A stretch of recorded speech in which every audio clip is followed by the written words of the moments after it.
Hello there, you beautiful people. My name is Willow, and welcome back to Supreme Commander Forged Alliance Forever for another 4v4 Team Matchmaker cast with Team 1 in the Northeast and Team 2 in the Southwest on this beautiful map, Adaptive Ndera.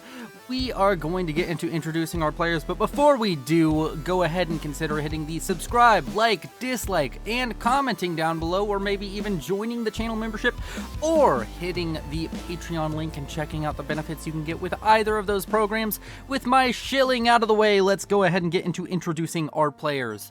Starting with the Orange Air player of Team 1, going first land and UEF by the name of Freedom. And then over to his west with his first ally, a Blue Seraphim, going first land by the name of Careless Class. And he's rocking this western position, going to be probably getting into the Navy pretty early. To his east, a channel legend, the man I go to insult high-rated players because I know he can take it. And, of course, the winner of that tourney I hosted oh so long ago, the Darkest Heart tourney. His name is Grimplex. He's a gray Cybran, and he is going first land. And then down to the southeast, his last ally on his team, the purple Cybran, going first air by the name of Superintendent. Then we're going to move on to Team 2, starting with the air player. Once again, we have a white Seraphim. I don't know why I said orange. By the name of MSG, rocking first land. Then up to the north of him, we have a yellow Seraphim going first land by the name of Conjiro. And he is rocking this central position. To his east, we have ourselves a red Cybran going first land by the name of Bladam. And he's going to be over here on the east, getting yet again a lot of Navy on this map. And last but not least, to the northwest of Bladam, we have ourselves a pink Cybran, and his name is System Failure. And with all of our players introduced, let's go to normal speed and talk about the map. Also, I'm using some new encoding settings on OBS. If this looks weird in any way, let me know down in the comments. So far from casting, it looks pretty standard. It looks pretty fine, so I hope it just results in better picture quality for you all. But Adaptive Ndera, very lot boat map. This map is quickly becoming one of my favorites. I really love watching this map. I love playing this map. I hope it's still in the map pool for the TMM, as I haven't played in April on the TMM, unfortunately. But we have 19,000 or so reclaim, give or take about 100 that these players have already grabbed up. And it is going to be a pretty standard map as far as boat maps go. It's a lot of expanding. You have a lot of very safe core mexes. You have this kind of island in the middle, which is very difficult to hold, but does give you access to a wealth of resources, including not just the reclaim on the island, and there is, of course, a little bit more with these structures. But, of course, the multitude of mexes, there's about 6 per each side that you can take, and players, if any team gets the entire island, it's about 12 to 15 mexes if you include these little side islands right next to it.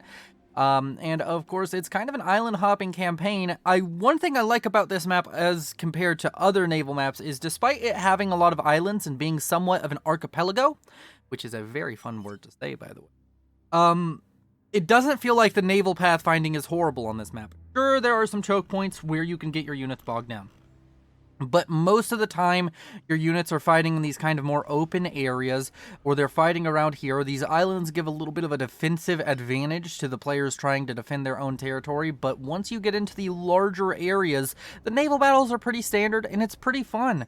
Now, over here in the center, we already have a transport out for Grimplex, and I messed up my tracking commands there, but He is going to be able to drop a few engineers here to the middle. He's probably going to be able to hold on to this.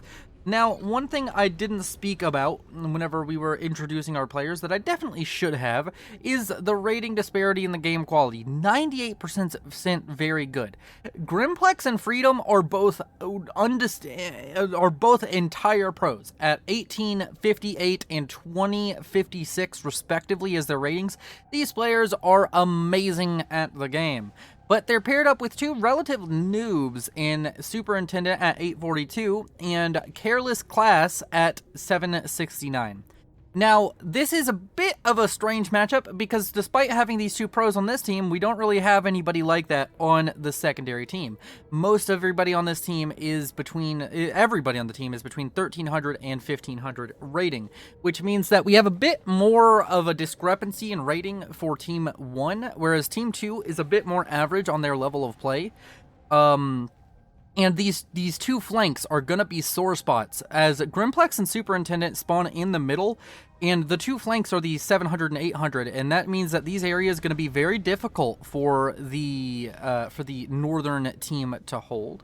We don't really have any combat going on. We do have a transport out from Freedom that managed to drop over here and is going to try and get this island. So he's trying to get out ahead of the struggles of not being able to take the opposing area, or not being able to take these kind of corners of the map.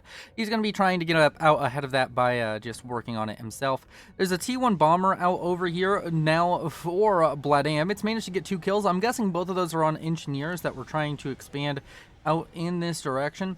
And it's just going to kind of slow down the expansion of our purple Cybran over here, Superintendent, to his southern area.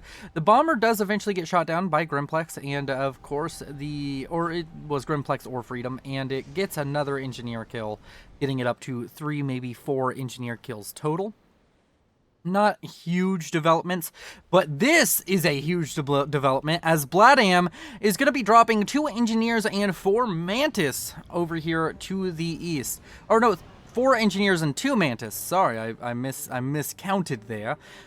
And of course, going to be dropping down a lot of factories. This is a very, very devastating strategy to pull on your opponents on this map in particular, and I am personally a big fan of doing it. I think that if you can get over here on either side of the map, you can even do it down here and up here if you feel like it. If you can get there and make this kind of drop and set up a little bit of a beachhead yourself, it is massively powerful in getting your team a bit ahead, because it denies 3 mexes, a hydrocarbon. It can even maybe get a little bit of damage done over here, especially if you're Cybran or your Seraphim or Aeon.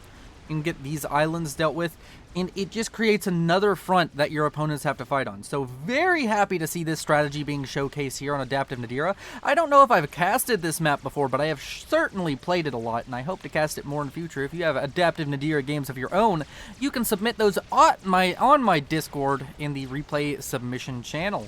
So feel free to click that link down below. We always like to see more people in the Discord, and that's where we coordinate most of the games we play here at Willowcast.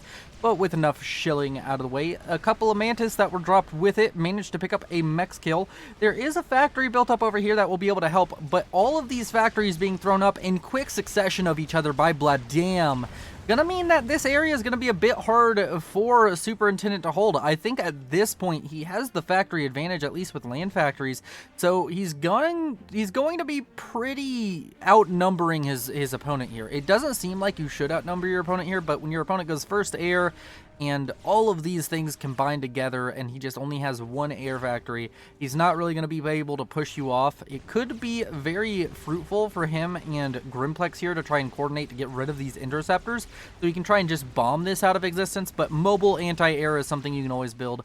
Enough focusing over there on that eastern side. We have some more action kicking off here in the middle. Grimplex with that early transport drop in the middle meant that Kanjiro is going to be a little bit late to the play on getting himself set up over here, as Grimplex has already grabbed his entire half of the mass extractors on this island, and he's working on grabbing the ones that are on the side that Kanjiro could very easily claim. The only difference being, though, Kanjiro put his comm in the middle, whereas Grimplex just put some engineers there and a bunch of factories. They're going to have to see how that plays out. On the northwestern side of the map, not really as much going on. The kind of incursion that's going down here for Bladam, where he is about to be able to force Superintendent's little outpost that was built over here to the wayside, going to be removing it from the annals of history. Is that how you say it? Annals of history. I feel like I'm getting very close to saying annals of history, and we're past like the 5-minute mark, but I don't care. But that is actually kind of funny to think about. I feel like annals is a different word than anal. Let me know down in the comments. You know, all of you English majors that regret getting an English major, let me know. I'm sure there's at least one English major who watches Willow cast, and you should still feel better about yourself. I didn't even go to college. I am just dumb. Books aren't my thing. But over here to the southeast, there's a submarine, 2 in fact, for Bloodam, and there's only frigates for Superintendent, which means that his frigate's going to have to be forced off, not going to be able to get any shore bombardment. Not that I think the frigates are particularly close to even being in range of this. Like, maybe they hit one factory.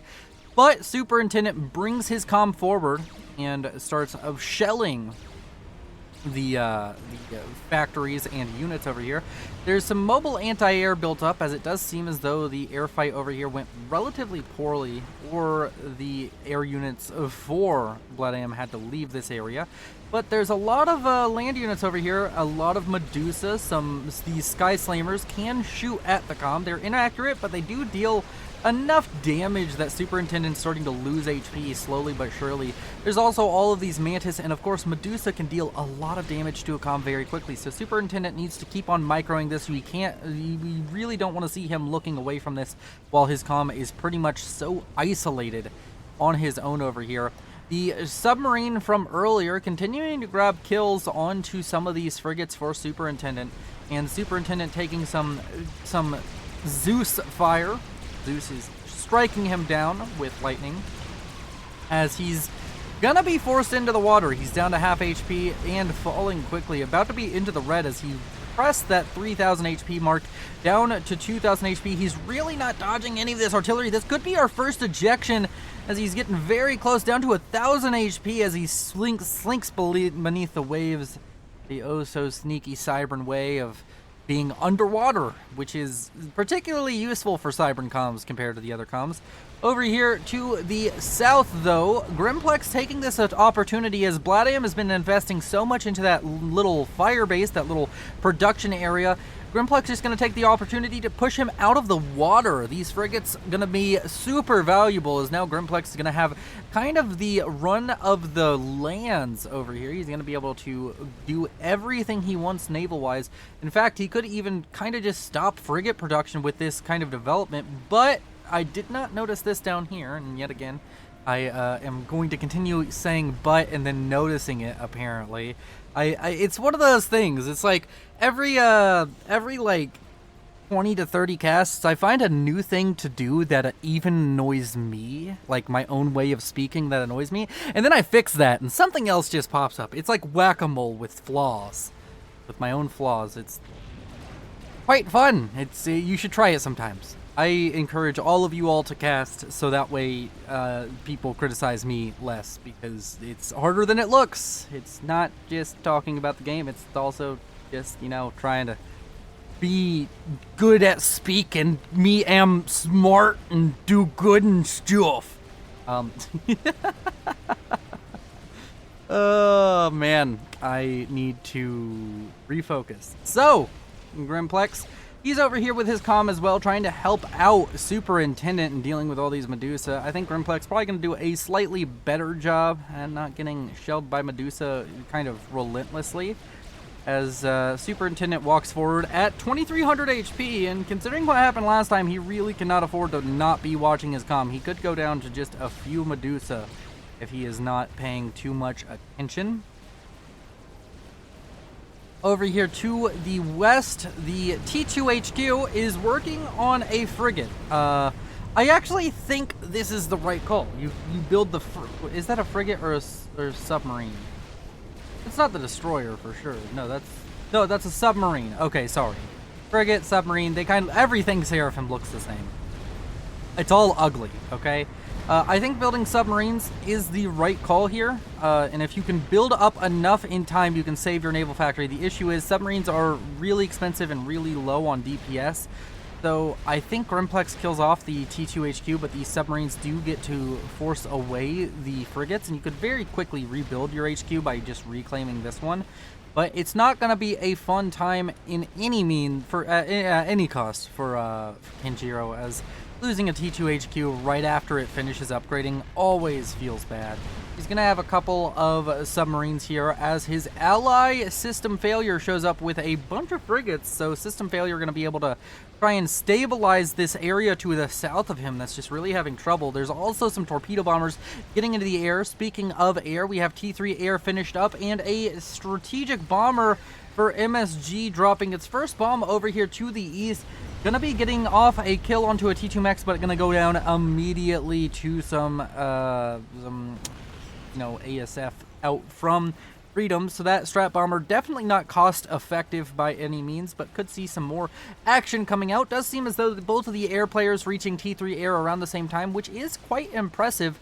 Over here to the north, there was a drop out from System Failure, and it seems as though Freedom not paying attention. He could have dealt with this very easily. He still has a factory. He is now paying attention. He's given move orders. If he gets this factory producing even mech marines, I think he can hold on to this territory. He also has a an engineer down here that he could use to try and build another factory if that one does go down. But now there are Zeus, or not Zeus, there's Lobos. Why am I saying Zeus?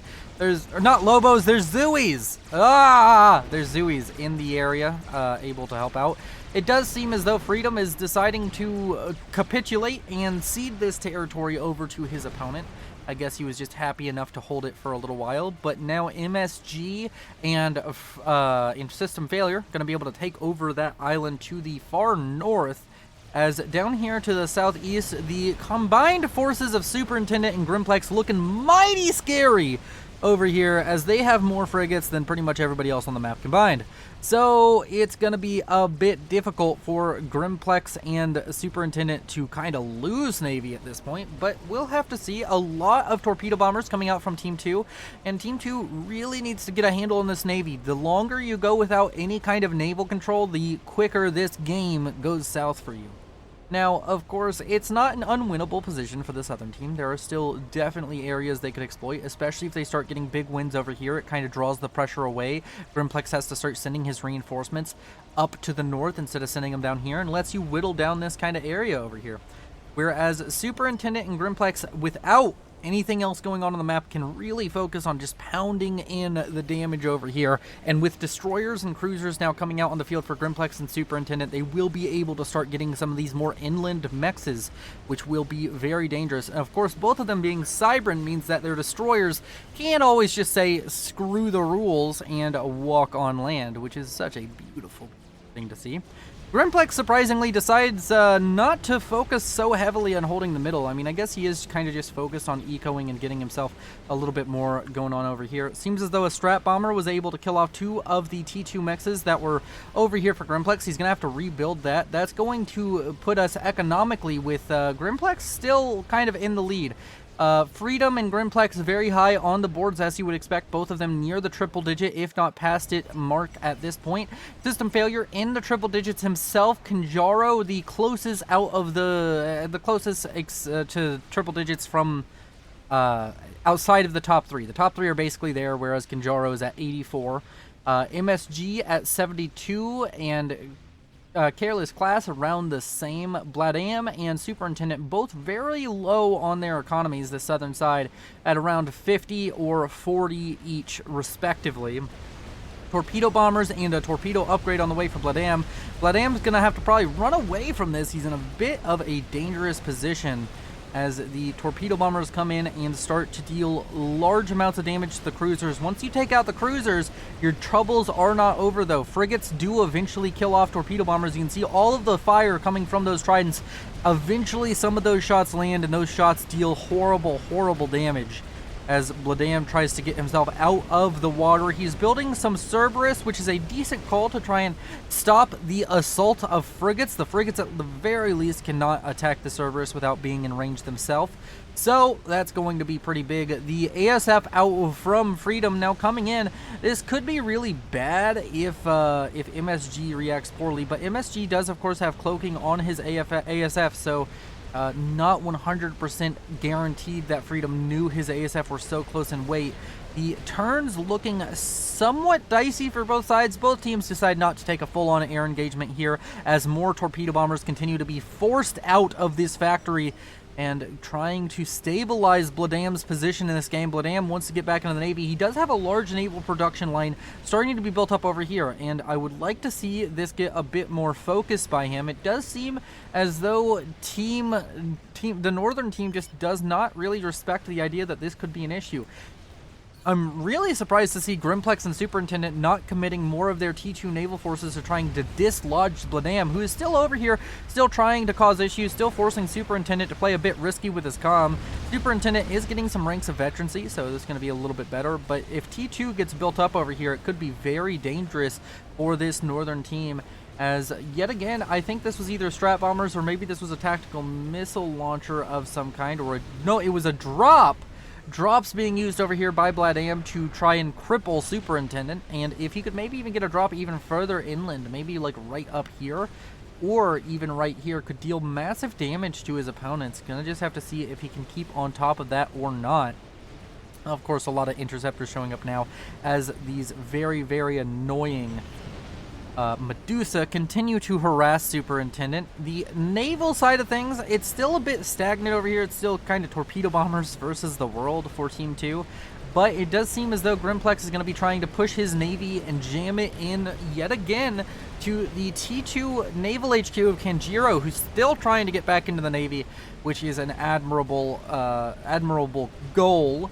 I think another thing that Team 2 could possibly do, let's go ahead and see if we have a T3 engineer here. Could Kanjiro theoretically put a tactical missile launcher here? He could definitely deal some damage to Superintendent, which would free up system failure. This is the kind of things you have to look for. You have to look for ways to just kind of damage your opponent's economy, because in naval maps, even more than in land maps, losing economy even a little bit can be a big deal, because you really need so much economy to efficiently produce boats. Over here to the north, system failure continuing to jam his forces in. He's going to be trying to get into the T2 production. I would love to see all these T2 engineers go down. It will really slow down the production for Careless Class, though I don't think Careless Class can afford his production, so... Oh no, he can! He does have enough T2 mexes. I didn't notice how many of his mexes were T2, in fact. The naval forces for Grimplex have been jammed once again into the naval HQ for Kanjiro. He's going to lose a lot of forces here, but overall he's going to get the HQ, and he's going to stifle yet again Kanjiro's progress towards getting himself to that T2 phase.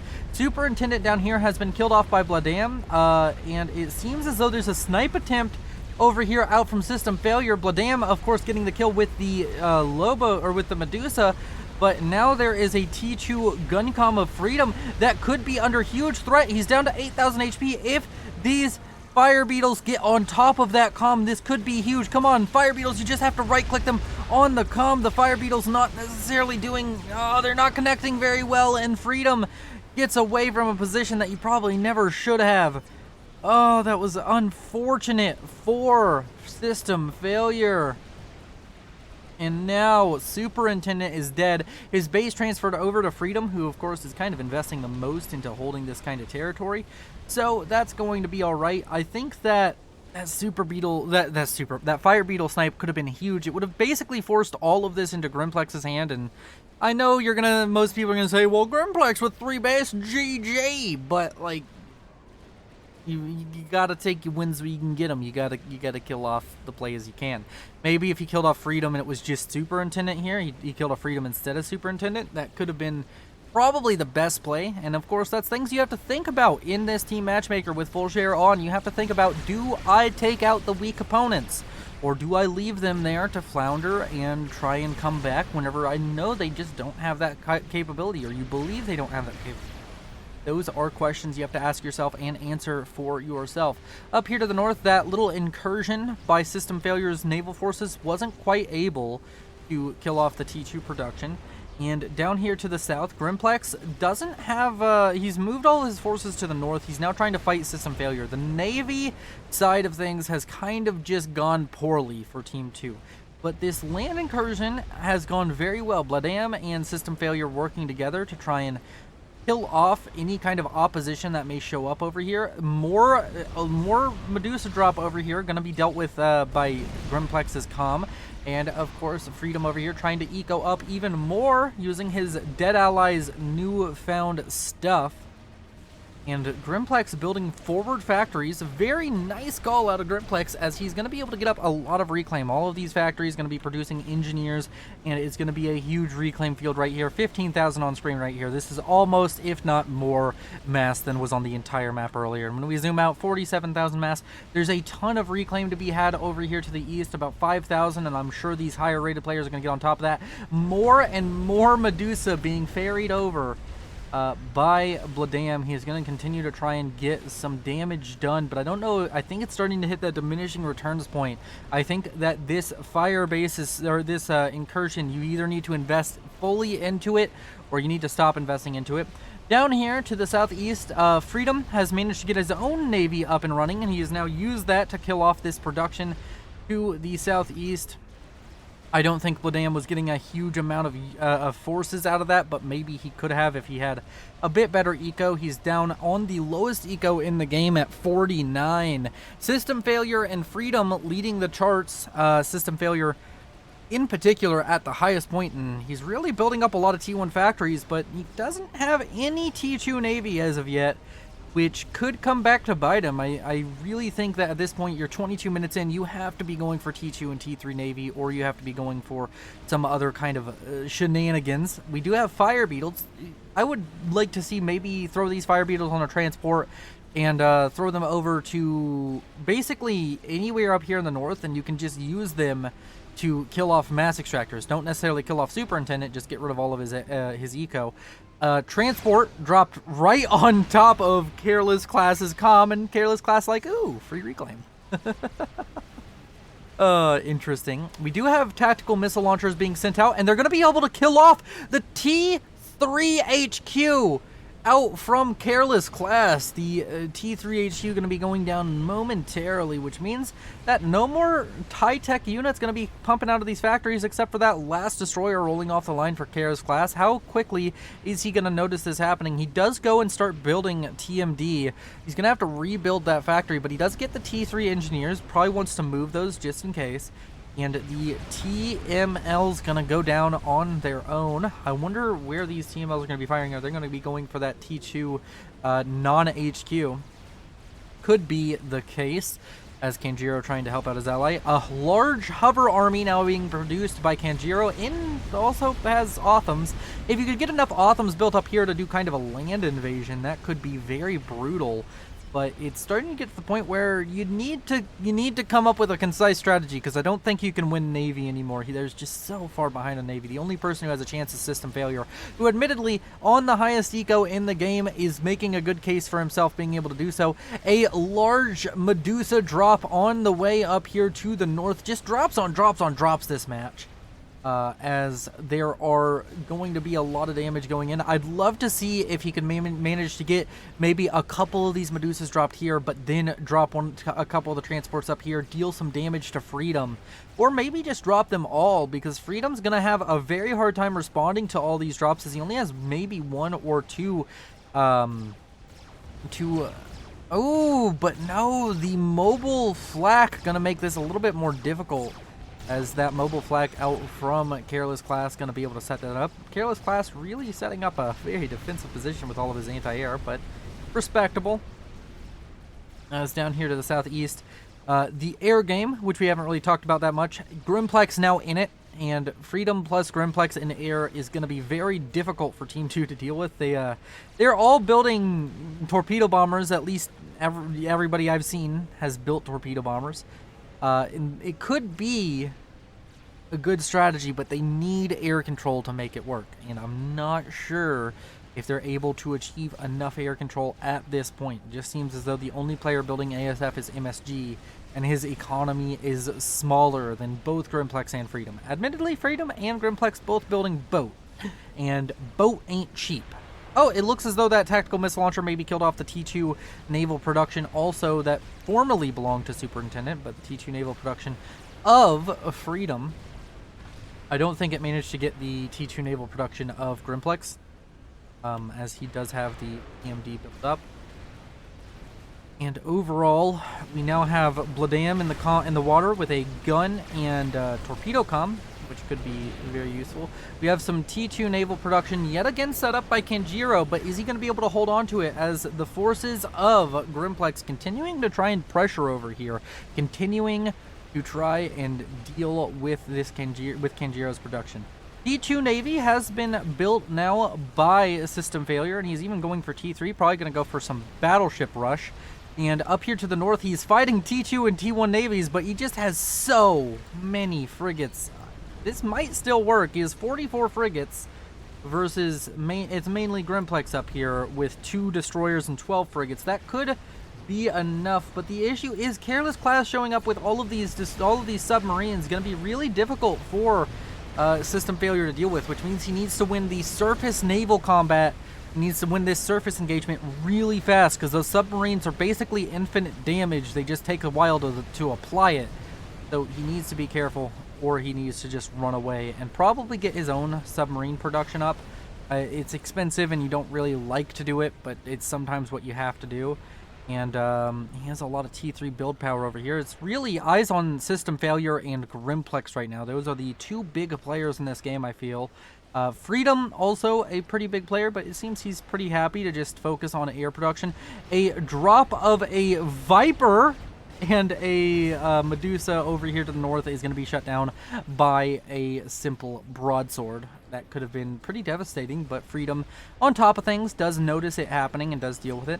Over here on this side, we had those Medusa drop in. They managed to get 2 mexes and a mass storage on one of the other mexes, but that's going to be rebuilt up by Careless class. And over here to the south, T3 now on the way for Bladam, as the T2, T1 force out from Kanjiro starting to slowly whittle down this force from Grimplex. He's got more T2 forces. He's got these 4 destroyers, which are really going to be painful for the frigates to deal with. Of course, maybe Grimplex still has enough frigates in the area. His forward reclaim factories have been shut down, but I would be surprised to not see Grimplex get more. Yep, he has more built up over here. He's always on the mind for reclaim, speaking of which, Kanjiro and Grimplex leading the pack at 25,000 and 22,000. Everybody else below 20,000, so we do not care about them. They are irrelevant.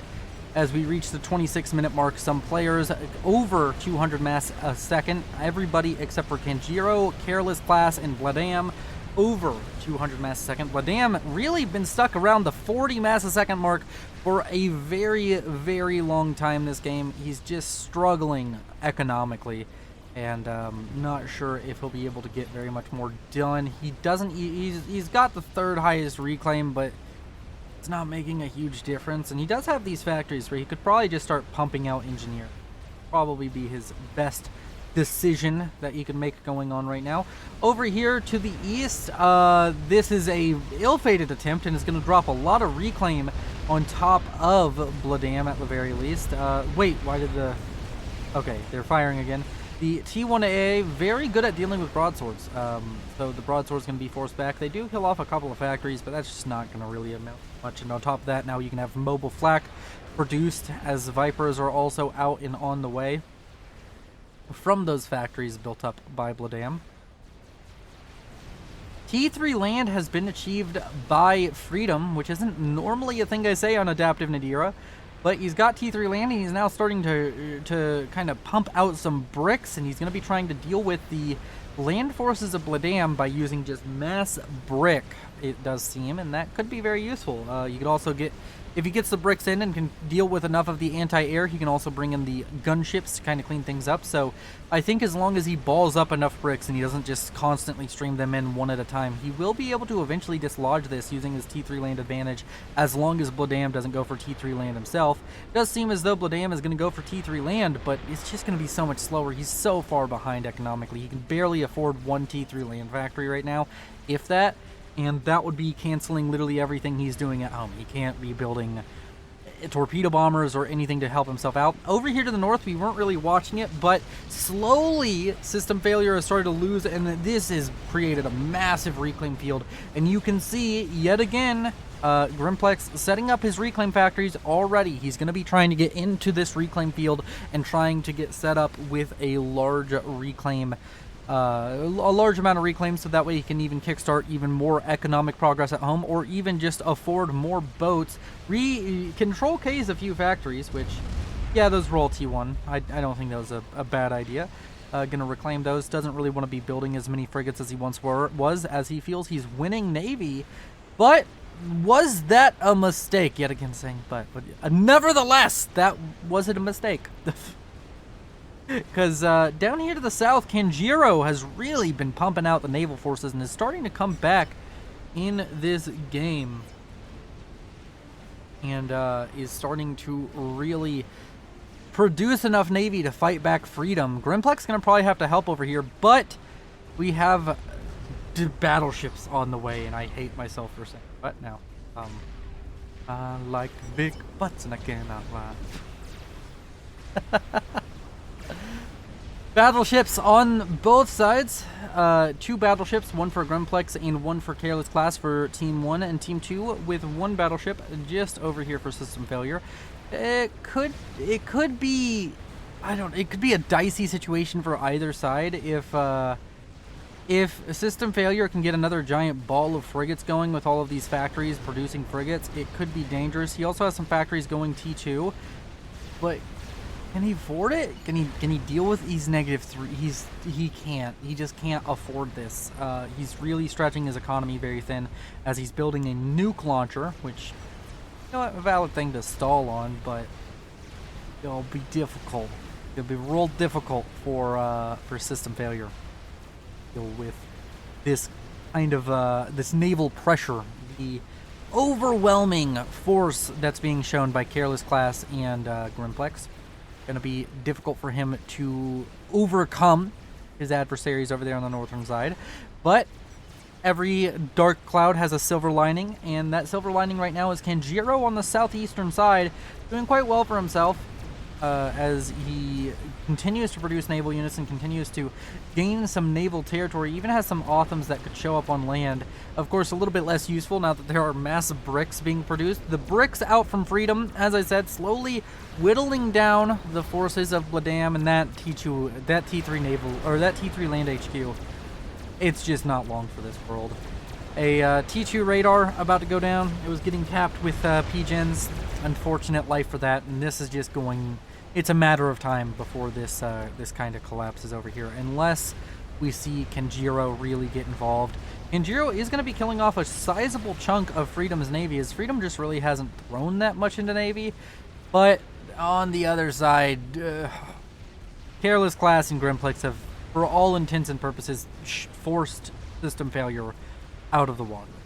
And with that, I think complete naval victory is not far away for the northern team. Careless Class and Grimplex have thrown a lot into Navy to get this victory, and now are in large reclaim fields. It's really starting to pay off for them, as the reclaim is going to start rolling in, and we're very quickly going to watch Grimplex top the reclaim charts if I had to guess. We'll go ahead and keep on tracking reclaim, as over here we can just do once over for economy. Freedom and MSG, the only players over 300 mass a second. Grimplex and System Failure, Grimplex the next person close to getting to 300 mass a second at 278. Everybody else is at or below 200 mass a second, give or take 10 to 20 mass. And it's going to be Grimplex, MSG, and Freedom kind of dictating this match, as System Failure is starting to lose a lot of his economy to these naval units. Kanjiro trying to show up in the northern side with his own navy. He's throwing pretty much everything into trying to stabilize the navy, but he's one player, and he's not even in the top half of players economically this game. He's gonna have some struggles with that. He's doing an admirable job despite his Seraphim mispickings, and he is going to be in for a rude awakening when Grimplex bears down with full force. We make fun of Grimplex a lot on this channel, and I know he's going to watch this, and I know he's going to comment down below and probably say, oh, you chose a bad game from me. But, Grimplex, I didn't choose a game, you died in 5 minutes, and I do appreciate your support of the channel. You are a very, very good FAF player, and it's nice to have a few of you in the community to answer questions and to make fun of all. So, everybody go down in the comments and do your Grimplex appreciation today so that when I insult him tomorrow, he doesn't feel... Okay? Okay, cool. Oh, man. So, Kanjiro is going to start losing a ton of units to torpedo bombers. These unfortunate frigates, destroyers, and cruisers going to be going down. MSG still doing decent in the air. He's going to come over and try and stop the kind of naval dismemberment by the Air Forces of Freedom.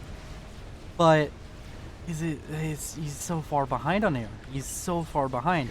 I think Freedom is playing very scared for being so far ahead. He's at like 80-something ASF.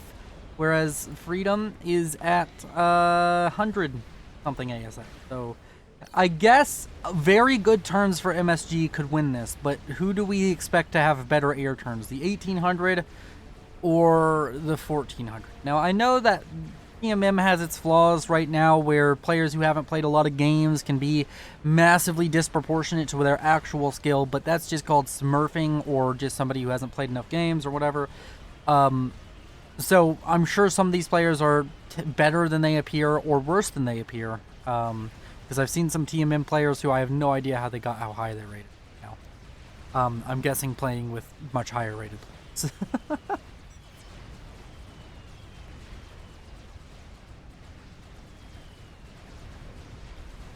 Over here to the west, the battleship wars continue. There's 3 battleships now out on the side of System Failure. And there's about 3 also built up for Grimplex on the front line, but there's more showing up behind this at any given time. And the question kind of comes down to, can System Failure produce enough battleships? If he can produce enough and Kanjiro can show up with this force that he has here with enough destroyers and frigates to help out his ally, it could be huge. But Kanjiro on the eastern side is falling apart. He's dropping some mobile anti-air to try and help his case over here, trying to get himself in a better position, but he's losing so much to the air over here, and Grimplex not having to commit over here is huge. Freedom really using and abusing air. As a nuke has been launched, where is that nuke going? It's going over here for the air grid of Freedom. And he has an anti-nuke, but it's not loaded. Does Grimplex have an anti-nuke that can protect him? Oh, Grimplex doesn't even have an anti-nuke. Oh, Grimplex. And he's not even going to build one. He's just going to move his build power, which, fair, but he doesn't have an anti-nuke. And I doubt that Careless Class does. No, Careless Class definitely doesn't. So, I believe, unless I am just blind and Grimplex does have the savior anti-nuke of the day, that we're going to see our first nuke of the game land. And it's going to be very unfortunate for Freedom, as he's going to lose quite the air production grid. In 5, 4, 3, 2, 1. I thought I had more time. Could you not tell?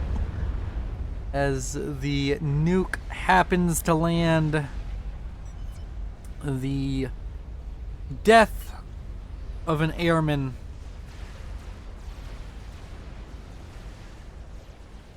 and that's going to be huge, actually. The only thing I would criticize about that nuke placement is if you place it a little bit more to the right, sure, you don't kill off all the air buildings, but I think you still kill off the HQ, and you can get these Core 4 mexes. which would really knock Freedom down a peg. It would knock him down by a little over 100 mass a second and really cement MSG as the highest income player this game. Another nuke launched. Don't know where this one is going, but nobody on Team 1 has a loaded anti-nuke right now, so wherever it's going, it's landing. I wouldn't be surprised to see it go for Grimplex, as 2 players getting nukes that are going to successfully land is huge. If it lands on Grimplex's core mexes, I don't think it affects him pretty well too. It takes away 100 mass a second, and it is going for Grimplex from the looks of it. Or maybe it's going for the core mexes of Freedom, which would just be basically, fuck you, Freedom. But I think it's going for the core mexes of Grimplex, and it's going to be another nuke landing, which is quite the turn of events now for Team 2. That's going to give them a chance, but they've lost Navy! You can't just lose Navy at T3. The battleships are going to come in and be able to kill off the nuke launchers and very many other things. The good news is that they've got air control now. Almost assuredly. They just have to pick air fights, really, to get full air control. And that's going to lead to situations where you have torpedo bombers really dealing their damage on to Grimplex and Careless Class. But it takes a lot of torpedo bombers to kill off battleships. So, will they be able to do it? Will they be able to hold on? This battleship's going to go down to some torpedo bombers. Torpedo darmers. The lot boat going to die. Okay, if this doesn't die to a torpedo bomber, I'm going to be very disappointed in you. Where? Any of these torpedo bombers just needs to make a decision to kill off the very obviously, or even this. Yes, ow. One shot. One frigate. The frigate could kill it. Come on, this battleship. Why is it still alive? Grimplex's battleships are just built different. Apparently, they're not only are they like 5% more range and 10% more damage.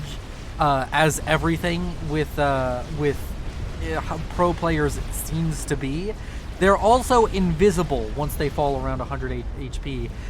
Bricks down here to the south kill off the comm of Bladam, who really hasn't been significant this game, so I'm not worried about missing that comm bomb. This base is going to be transferred over to MSG, who of course has the highest economy on his team. Another nuke launch detected. Where is this one going? I don't rightfully know. Could be going back here. If it goes back here for the main base of Freedom, that's going to be a unfortunate turn of events. Could even go over here for Careless Class, who will have much more trouble than Grimplex and Freedom on rebuilding his base.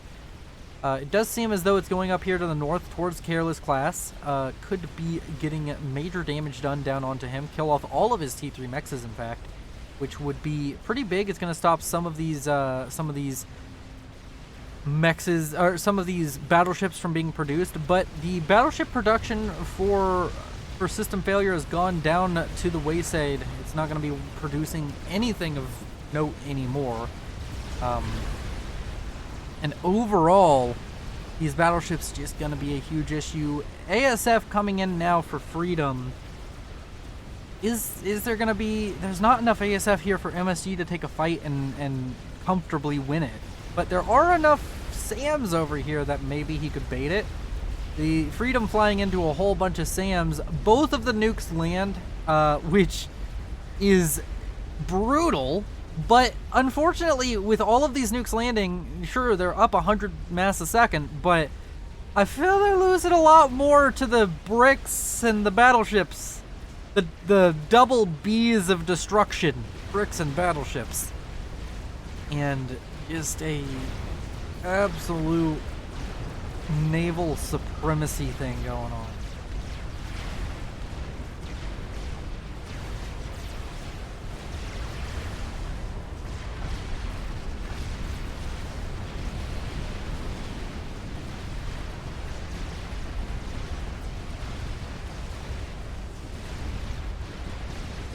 As the battleships rain down their destruction.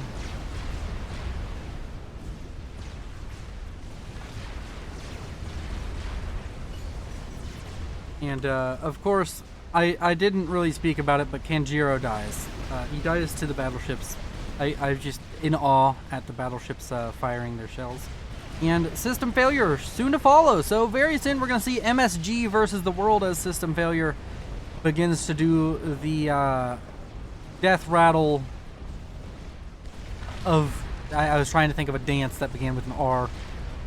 The death rattle two-step. I don't know. As he... Well, he is dodging the battleship shells well enough, it would seem, to maybe make it to the safety of the shields, but there's also 3 bricks coming in, so pretty doomed. Yeah, pretty doomed. Unless he has overcharge available, which, does he have overcharge available? He does have overcharge, but he doesn't have enough overcharge to one-shot a brick. Yeah, he's just dead. Yeah, that's what dead looks like. System failure going down, and now it's MSG versus Grimplex Freedom and Careless Glass. He does have a lot of nukes. Nukes could be a big issue, as Grimplex still doesn't have an anti-nuke. So this nuke almost assuredly going to land as long as it's not going for Freedom, who does have an anti. You could kill off the naval production for Grimplex, but does that do anything for you? Maybe. I mean, he also agrees that, like, well, I can kill off his naval production. A megalith has been completed. Can a megalith kill off 1, 2, 3, 4, 5, 6, 7, 8, 9, 10, 11, 12 battleships? Find out here and now. My suspicion is no. No, it definitely cannot. It can kill off a few battleships, especially if it doesn't have to fight them all at the same time, but now we see the flaws of the fact that Megalith 1 Battleship Mini, lot boat better than lot nuke. This is like the Drake meme. Lot boat, or lot nuke? Nah. Lot boat. Mm-hmm. Now that's what I'm Do you think Drake is ever upset that he's been made into a meme? Like, one of the most popular memes of all time is the Drake form.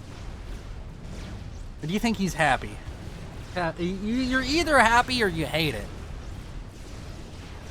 There's, like, no room for in-between on that.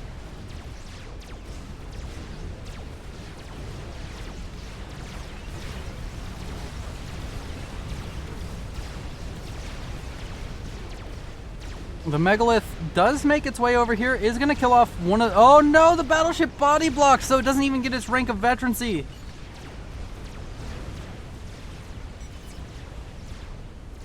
So that's unfortunate. Does get 4 kills and 8,000 mass killed, but now it's going to go underwater and get shot by a bunch of storks, which is unfortunate. Another Megalith has been completed by MSG, and he still does have 2 nuke launchers, which he could use to get off a decent amount of damage. He's building a lot of AA to try and help out, but the Storks, they're gonna slowly but surely kill this off.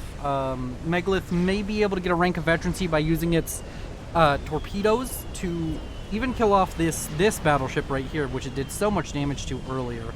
Or even if this Megalith down here to the south manages to get a kill onto that battleship, it might vet up the original Megalith. Gonna have to see how that exactly goes. I believe the Megalith either outranges or is close to outranging the Salem, so that should go alright. I mean, I guess I can just check. Salem, what is your range? Range 80. Okay, MSG, give me a Megalith. Give me a Megalith! What's the range of your proton cannon? 64, 60... Okay, 64 is the highest range. So no, the Salem is outranging the Megalith, but Megalith definitely kills Salems, a lot of them, before going down. So Megalith continues to fire upon the Salems and deal horrible damage. It is going to kill off quite a few of them. May even be able to, as I said, target this one. And if you target that one, you probably give a rank of veterancy to your other Megalith. And yes, indeed it does. I wonder how difficult that system is in comparison to the old version of just kills equal vet. Like, because it has to remember how much damage it's done and then do the mass value calculation. Or is it just doing the raw damage number? I thought it was the mass value. Because, I don't know. Somebody explain how veterancy works to me and if the system is much harder for the game to calculate or not. Did it have a noticeable impact on sim speed whenever they redid the veterancy? That's what I wonder. I don't think it did, but then again, computers have been getting stronger consistently, and the player base of FAF has been getting better computers consistently for a while. Another nuke out and on the way, but this time anti-nuke loaded for Grimplex. So goodbye nuke. But if his secondary nuke launcher finishes building, he could get a nuke in onto Grimplex. Not saying his comm, but his main base, get some damage done. And MSG is kind of hurting. He's kind of really far behind. Not sure if he's going to be able to... I don't know what you do to come back from this situation, honestly. Do you just give up? After this epic display of constant fighting over the course of 45 minutes... You just await your doom. The original megalith, or this megalith up here, did seemingly go down to the battleships. Wasn't watching it. Was more interested in the nuke launching. The one vet megalith over here is starting to, or at least attempting to slowly use torpedoes to kill off battleships, which is an interesting strategy. I don't even think the torpedoes on the Galaxy classes can even help kill this off, because the torpedo defense on the Megalith can deal with it. Yep. All of these torpedoes kind of useless. You just need Storks. Or you could maybe use the bricks. They're really good at dealing with torpedo defense because they don't do any damage, but they launch a lot of missiles. Not that this megalith is really doing much damage of its own. I mean, like, yeah, it's slowly killing off Seraphim battleships, but slowly being a very key word there. I think that MSG is also kind of in the boat of, I don't know what to do to win, but I'm going to keep trying. He has another nuke loaded. Maybe if he can nuke snipe both Freedom and Grimplex. Speaking of which, where's Grimplex's coming? Ah, yes, the most inconspicuous of spots, just in the middle of the ocean. And every time a launch is detected, I guarantee you Grimplex moves his comm. Or not! Grimplex just gonna risk it. He's risking it. Comm's still not moving. Wow, Grimplex is confident his opponent does not know where he is. Either that or Grimplex is just like, I've been playing for 45 minutes and I just don't care anymore. We've won. Getting complacent in his high rating.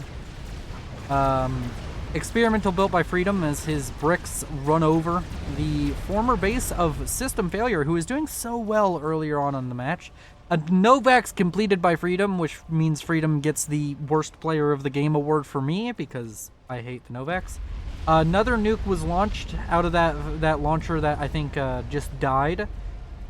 And yeah, it killed off the anti-nuke and it killed off like some power generators and maybe some of the build power building aircraft carriers at this point, but nothing more. Strategic launch detected yet again by MSG. Who else? This time probably going to be able to kill off the core mass, or maybe he's going for a snipe over here onto the SCUs. Get a lot of damage done by killing the SCUs. Yet again, Grimplex not moving his comm at all, is 100% convinced that his opponent is not going to go for the I'm going to snipe comms with nukes strategy, which at this point I think he probably could have sniped some comms with how many nukes have been launched. But it's over. I think it's over. He's starting to lose his base, his air production. There's so many aircraft carriers produced now that I think Grimplex alone could win air. Not that they're behind on air, they've already won air. I don't see MSG coming back from this, and because of that, what we're gonna do, just for a fun little end to this, is we're gonna get a cinematic shot of MSG's and we're going to speed up the game. While we do that, I wanted to say thank you for all of the support on the channel recently. I'm so happy that the channel has grown to what it is. We're coming up close to the 2-year mark, or 2-year mark. I guess it's the it's the 2-year mark because I started in 2020, so it's 2022. The two-year channel anniversary, and about it's getting close to about a year. About 2 years since I've started doing FAF content. I did FAF content in July of 2020. And I really have enjoyed doing it. And I really appreciate each and every one of you who supports the channel. And you all are beautiful. If you're new to the channel, please consider subscribing and joining the Discord. I love to hear from everybody who is involved in the channel and who does enjoy watching it. And thank you to the Patreons and channel members who really are helping support me and support FAF content in general. I try and provide as much FAF content as I physically can with my life schedule, and I hope to provide more. Yeah, teleporter on the way for MSG, and I think it look this. Oh, that nuke doesn't manage to kill MSG. Well, the nuke may not, but I'm sure there's a giant army of bricks about to come around this corner. Yep, there they are. There, the bricks come marching in. But yeah, yet again, thank you all for joining me in this beautiful FAF journey. And thank you all for joining me for this cast. Thank you to the patrons. Thank you to the channel members. You all are beautiful. I'll see you in the next one. Bye-bye!